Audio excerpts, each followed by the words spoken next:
6h30, 9h, les matins de France Culture. Guillaume Erner. Marguerite Caton, bonjour. Bonjour Guillaume, bonjour à tous. Alors au menu ce matin. Au samoil, pied paquet et tripes à la romaine ou à la mode de Caen. Bref, du collagène à toutes les sauces. Je vois votre air dégoûté Guillaume. Si vous préférez, il existe du collagène en poudre, en comprimé, en gélule ou même de l'eau enrichie en collagène. Évidemment, c'est plus cher et puis c'est moins nourrissant. Mais l'idée est la même, ingérer du collagène en grande quantité pour voir sa peau se raffermir, ses cheveux briller, sa démarche s'assouplir.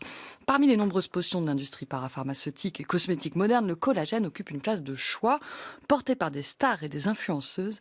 Alors, pour démêler le vrai du faux, les promesses du réel, Augustin Latourte est à mes côtés. Bonjour monsieur. Bonjour. Vous êtes médecin rhumatologue à l'hôpital Lariboisière. Pouvez-vous nous assurer pour commencer que vous n'avez pas de conflit d'intérêt ? J'ai aucun conflit d'intérêt avec ce sujet. Quelques mots sur la molécule de collagène elle-même. C'est une protéine. Où la trouve-t-on dans notre corps ? Alors le collagène, c'est effectivement une protéine qui est une protéine qu'on trouve partout dans l'organisme. En réalité, on dit le collagène, mais il faudrait dire les collagènes, parce qu'il y a énormément de types de collagène différents. On en compte au moins 28 dans l'organisme. Et c'est une protéine qui est indispensable à l'architecture des tissus de l'organisme. C'est une molécule qui est très lourde et qui permet en fait, par son architecture qui est en fibrille, donc c'est des fibres de collagène, qui permet de soutenir l'organisation des tissus comme la peau, les tendons, les muscles, les os, le cartilage. Mais tous les tissus de l'organisme en fait contiennent du collagène, les muscles également, etc., etc. Enfin, on peut faire une liste infinie. Tout le problème, Augustin Latourte, vient de ce qu'on n'en produit que durant notre croissance. C'est une production de jeunesse, après on vit sur le capital ? Voilà, en fait, de plus en plus d'études tendent à montrer qu'on acquiert un capital en collagène au moment de la croissance, donc pendant l'enfance et l'adolescence, et quand on atteint l'âge adulte, on a une sorte de capital en collagène qui se renouvelle excessivement peu, en fait. Et la tendance est plutôt à la diminution du capital en collagène une fois qu'il a été fixé à la fin de la croissance. Et avec le temps, on perd en qualité, mais aussi probablement en quantité de collagène dans les tissus. Et donc, progressivement, on en manque. Et ça cause des pathologies, au-delà des questions de vieillissement cutané. Oui, ça peut participer à certaines pathologies, notamment dans les pathologies en rhumatologie, notamment dans les pathologies de l'appareil locomoteur. C'est directement lié à des maladies comme la fragilité osseuse et l'ostéoporose, à la fragilité du cartilage qui va amener à l'arthrose, et ces maladies qu'on voit avec le vieillissement qui sont pas directement la conséquence, mais qui sont associées à des anomalies du collagène, qu'elles soient qualitatives, c'est-à-dire la structure du collagène, ou quantitative, la quantité de molécules de collagène qu'on a dans les tissus. Vous dites des anomalies, mais c'est plutôt un processus naturel, non ? C'est un processus naturel, mais qui peut, dans certains cas, en fonction de son patrimoine génétique, en fonction de la qualité du collagène qu'on a créé pendant la croissance, donner lieu à des anomalies, des ruptures du réseau de collagène ou des choses de ce genre. Donc au-delà même de la beauté ou de la jeunesse, récupérer du collagène, ça pourrait être tout à fait bénéfique. Le pari des potions actuelles, c'est de nous en fournir en nous faisant ingurgiter du collagène animal. Je dis animal, il n'existe pas de collagène végétal, non ? Ça existe, mais c'est vraiment assez marginal, c'est surtout dans les espèces animales. Oui. Alors suivons un peu le parcours de ces concentrés de collagène qui sont souvent proposés en cure. D'abord, on les extrait des arêtes de poisson, de la peau ou des os de poulet. On transforme le tout en poudre ou en bonbons, on les avale. Que devient cette molécule une fois qu'elle est dans mon estomac ? Est-ce qu'elle a une chance d'atteindre la peau de mon cou ou le cartilage de mes genoux ? Alors, c'est une très bonne question.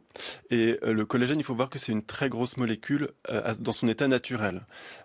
Et que du fait de sa taille, on est incapable de l'absorber naturellement. L'intestin n'est pas capable de l'absorber. Il faut pour ça la dégrader et la couper en petits morceaux, en fait, en petites briques élémentaires de collagène, qui sont ce qu'on trouve dans ces gélules, mais qui font même pas 1% de la taille des molécules de collagène qu'on trouve naturellement dans l'organisme. Donc c'est vraiment des tout petits fragments de collagène qu'on est capable d'ingérer dans ces gélules pour la majorité d'entre elles. Donc il en faut beaucoup. Donc il en faut beaucoup. C'est des grammes de collagène, on dit 5, 10, voire 20 grammes de collagène par jour, c'est des grandes quantités. Et une fois que ces hydrolysats de collagène, ces petits fragments de collagène ont passé la barrière intestinale, il faut encore qu'elle soit métabolisée par le foie. C'est l'usine qui va traiter tous les aliments qu'on ingère et ensuite être redistribuée dans l'ensemble de la circulation sans qu'on puisse s'assurer qu'il y a un adressage spécifique vers tel ou tel organisme. Ça, on ne sait pas le faire. Il y a une autre limite, c'est que dans les gélules de collagène, finalement, on n'a pas de sous-type de collagène. On ne sait pas si c'est vraiment le collagène de la peau, le collagène du cartilage qu'on va ingérer. C'est un magma de cartilage et on ne sait pas vraiment ce qu'on envoie où, donc c'est un peu à l'aveugle.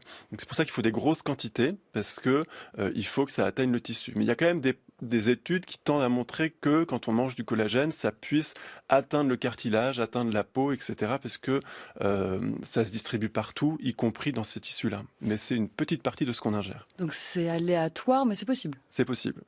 Est-ce qu'on aurait plus de chance en appliquant directement des pommades sur la zone ciblée, si je masse mes articulations avec une crème au collagène? Alors imaginez que pour l'articulation, puisque vous prenez cet exemple-là, imaginez qu'une pommade puisse pénétrer à l'intérieur de l'articulation, c'est vraiment illusoire parce qu'il y a trop de barrières anatomiques, biologiques à passer. Pour ce qui concerne la peau, il y a des collagènes en crème. Et là, c'est pareil, il faut voir que la taille de la molécule de collagène, qui est énorme, est un frein, puisque ça ne va pas permettre de passer les premières couches, les fameuses couches superficielles de l'épiderme, qui vont faire une barrière naturelle à ces molécules de collagène, qui ne vont pas pouvoir intégrer les couches plus profondes, le derme notamment, qui est le véritable réservoir de collagène de la peau. Donc ça me semble un peu illusoire. Et alors, il reste la solution de l'injection directement dans les couches plus profondes du derme. Est-ce que ça marche? Du collagène dans une ride, ça donne quelque chose? Alors, à choisir, si on voulait pousser le raisonnement jusqu'au bout, si on choisissait une méthode d'administration du collagène, pour la peau notamment, ce serait l'injection qui serait la méthode de choix, puisque toutes les barrières dont on a parlé, que ce soit de l'intestin et du système digestif, ou que ce soit des couches superficielles de l'épiderme, sont passées, sont franchies par cette méthode. C'est une méthode qui est bien sûr plus invasive. Les résultats sont purement locaux, contrairement à ce qu'on voit quand on fait des cures alimentaires, où là on a une répartition qui va se faire de façon homogène dans tout l'organisme, donc on a un effet plus global. Avec les injections, on a un effet vraiment local, donc ça dépend vraiment de ce qu'on cherche, et a priori, c'est une molécule qui pourrait permettre, comme l'acide hyaluronique par exemple, qui est une autre molécule importante de l'organisme, de combler, d'avoir des effets esthétiques qui sont transitoires, mais au prix d'une méthode un peu plus invasive, puisque c'est une injection. Fondamentalement, docteur, vous qui êtes rhumatologue, vous conseillez ou vous déconseillez à vos patients des suppléments de collagène pour les articulations? Alors ça, c'est une très bonne question. Finalement, c'est la question qui reste. C'est savoir ce qu'on dit aux patients. On n'a pas de preuves suffisantes pour le recommander. C'est-à-dire qu'on pense qu'il y a peut-être un effet sur la douleur, la fonction, etc.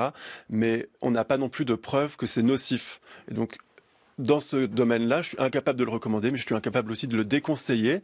Et donc, je laisse la porte libre aux patients de le faire ou de ne pas le faire selon ses désirs. Merci beaucoup, Augustin Latourde. Je rappelle que vous êtes médecin rhumatologue à l'hôpital Lariboisière. Merci. Merci à vous.